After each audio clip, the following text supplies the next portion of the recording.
Сәлеметсіздер ме, құрметті әріптестер. Тарих сабағында жасанды интеллект құралдарын пайдалануды үйренеміз.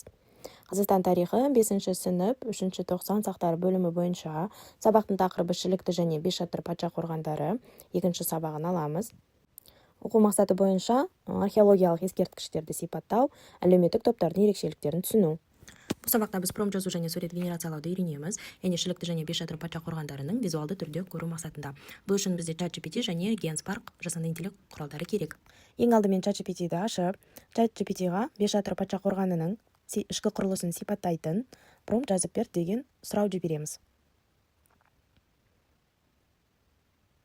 ChatGPT бізге AI генерация үшін промпт дайындап берді. Дайын промптты көшіріп аламыз.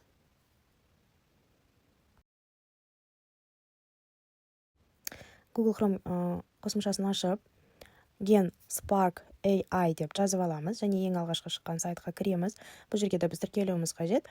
Мен өзімнің Google аккаунтымен тіркелдім. Сіздерде Google аккаунт немесе mail поштамен тіркелесіз.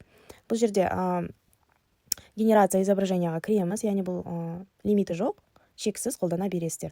Жаңа ChatGPT біз арқылы жасап алған промптты, көшіріп алған промптты осы жерге вставить етіп, жаңа суретті генерацияға жібереміз.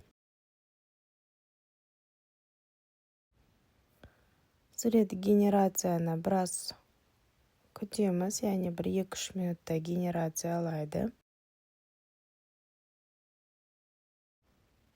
Нәтижесінде GenSpark осындай сурет генерациялады. Келесі 2 патша қорғандарында салыстыру мақсатында ChatGPT мен промпт жасап аламыз да, оны копировать етіп, GenSparkқа тура солай вставить етеміз де генерацияға жібереміз.